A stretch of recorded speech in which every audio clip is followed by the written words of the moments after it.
Oi, gente, tudo bem com vocês? No vídeo de hoje eu vou estar falando sobre o surdo na antiguidade, mais especificamente na Idade Média.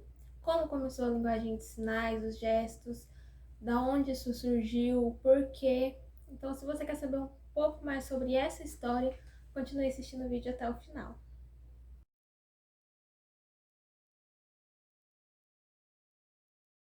Meu nome é Paloma Ingrid e sejam muito bem-vindos ao meu canal. Nesse canal eu falo sobre a educação do surdo, sobre a história, a cultura da pessoa surda, sobre a Libras, sobre como a língua de sinais chegou aqui no Brasil e também ensino alguns sinais em Libras. Se você gosta desse tipo de vídeo, não esqueça de se inscrever aqui no meu canal, deixar o like se vocês gostarem do vídeo e vamos começar, sem muita enrolação. Eu vou estar falando sobre o surdo na antiguidade, vou estar mostrando aqui para vocês o slide que eu preparei e explicando sobre ele. O surdo na antiguidade, como tudo começou. A educação dos surdos variava de acordo com o entendimento que se tinha deles, e seguindo a cultura de cada nação, em que o surdo iria de adorado a marginalizado, açoitado e até mesmo excluído da sociedade.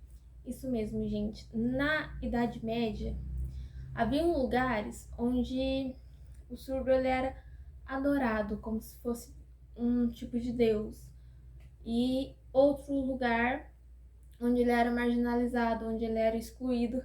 Inclusive, neste lugar, o surdo ele era visto como uma pessoa sem alma, porque o surdo ele não conseguia se comunicar. Logo, ele não conseguia orar, não conseguia pedir perdão a Deus, não conseguia se confessar. Então, ele era considerado uma pessoa sem alma. E eu vou estar explicando melhor sobre isso agora. No Egito, vou começar falando do Egito. No Egito, os surdos eram adorados como se fossem deuses e serviam de mediador entre os deuses e faraós. Exatamente. No Egito, eles eram de certa forma mimados, adorados, exaltados, como se fossem deuses. Os faraós via eles como um mediador entre eles, entre os faraós e os deuses. Então, o surdo ele era muito adorado nessa época no Egito. Mas, já na Grécia Antiga, os surdos sofreram muito, passando por um período de exclusão em todos os sentidos. O que aconteceu, gente? Na Grécia, o surdo, ele não possuía nenhum tipo de direito. Nenhum, nada. Naquela época, o surdo ele não tinha direito a testamento. Então, se ele fosse de uma família rica, ele não tinha direito a herdar essa herança, ele não tinha direito a testamento, ele não tinha direito de frequentar os mesmos lugares que pessoas ouvintes. Então o surdo tinha que ficar lá no cantinho só deles, não podia ali se misturar com as pessoas ouvintes. E não podiam se casar, gente. Naquela época o surdo era proibido de se casar. Eles não tinham nem sequer o direito de se casar. Então foi uma época muito difícil para as pessoas surdas da Grécia. Então foi um período onde eles eram totalmente excluídos, totalmente excluídos da sociedade. Não possuíam nenhum tipo de direito. Na Idade Média, a sociedade era dividida pelo clero, pela nobreza e pelos servos. O clero era a Igreja Católica, os nobres eram os senhores feudais e os servos, que eram os trabalhadores. Então, o que aconteceu aí nessa época, na Idade Média? A Igreja Católica, como eu já expliquei, via o surdo como uma pessoa sem salvação, porque o surdo não conseguia se comunicar, logo ele não iria rezar, não iria fazer orações, não poderia se confessar, não poderia pedir perdão a Deus, porque eles eram incomunicáveis naquela época. Então, a Igreja Católica acreditava que eles não tinham salvação.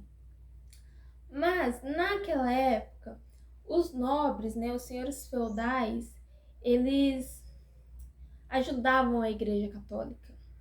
Eles davam um certo tipo de ajuda para a igreja. Então, o que aconteceu? A igreja começou a se preocupar pelo seguinte fato. Naquela época, os nobres, os senhores feudais, eles não queriam dividir suas heranças, eles não queriam compartilhar a sua herança com outras famílias. Então, eles começaram a casar entre si, casando ali entre a família, primos, entre parentes. Porque assim, o dinheiro, a herança deles, a riqueza deles continuaria na família deles. Não seria dividido com outras famílias. Então, por causa disso, eles começaram a casar entre si e começou a nascer muita pessoa surda entre os nobres. Na nobreza começou a nascer muitas pessoas surdas pelo fato de estarem casando entre si e foi nascendo muitas e muitas pessoas surdas na nobreza. Então a Igreja Católica começou a se preocupar, exatamente, porque os nobres ajudavam a igreja e como o surdo não tinha direito a testamento, não tinha direito a se casar, não tinha direito a absolutamente nada, foi algo muito preocupante, porque como que ia ser futuramente se tivesse só surdos na nobreza, como que, para onde, o que ia acontecer, né? Então foi uma coisa muito preocupante. E a Igreja Católica pensou logo na questão da salvação para a pessoa surda, né? Como poderia dar uma salvação para eles? E para que isso acontecesse, eles precisariam se comunicar, eles precisariam conseguir pedir perdão a Deus, se confessar, fazer suas orações. Então, a Igreja Católica começou a procurar um jeito, um modo de isso acontecer. Naquela época, havia alguns monges que haviam feito o voto de silêncio. Então, o que a igreja pensou? Esses monges que fizeram o voto de silêncio, eles haviam criado uma linguagem de sinais, uns gestos para se comunicarem, porque eles não podiam falar pelo voto de silêncio, né? Então, eles estavam se comunicando ali por alguns gestos, uma linguagem de gestos. Então, a Igreja Católica foi atrás desses monges para que eles pudessem ensinar o surdo a se comunicar por gestos.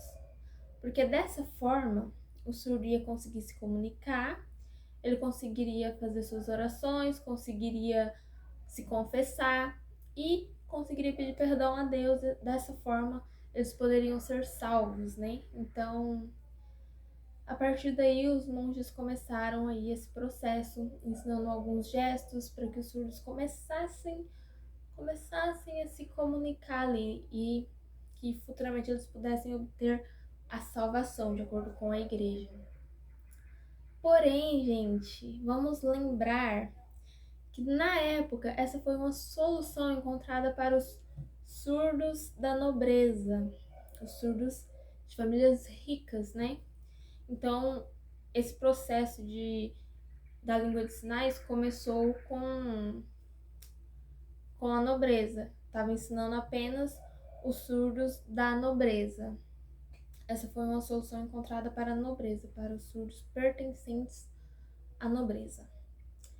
Então, foi assim que a história começa. É assim que a história começa, né? Os surdos começaram a aprender aí alguns sinais para se comunicar. Por esse motivo, espero muito que esse vídeo tenha esclarecido algumas coisas, tenha te ensinado alguma coisa sobre a cultura do surdo, né?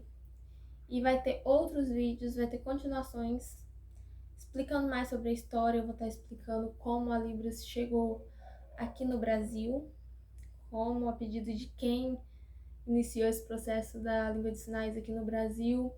Eu vou estar contando toda a história. Porém, para o vídeo não ficar muito grande, eu vou estar dividindo esses vídeos. Então vai sim ter continuação. Eu ensino vários sinais, faço a tradução de algumas músicas E agora eu vou estar abrindo esse novo quadro aqui no meu canal, que é a parte teórica da cultura surda, da língua de sinais, né? Então eu vou continuar assim ensinando sinais como eu fazia antes e também vou estar ensinando a parte teórica como eu estou fazendo aqui agora para vocês. Espero muito que vocês tenham gostado desse vídeo. Se gostou, não esqueça de clicar no gostei. Se você ainda não é inscrito, se inscreva aqui no meu canal que vai estar me ajudando muito, muito, muito. Muito obrigada para quem assistiu o vídeo aqui até o final. Beijos e até o próximo vídeo.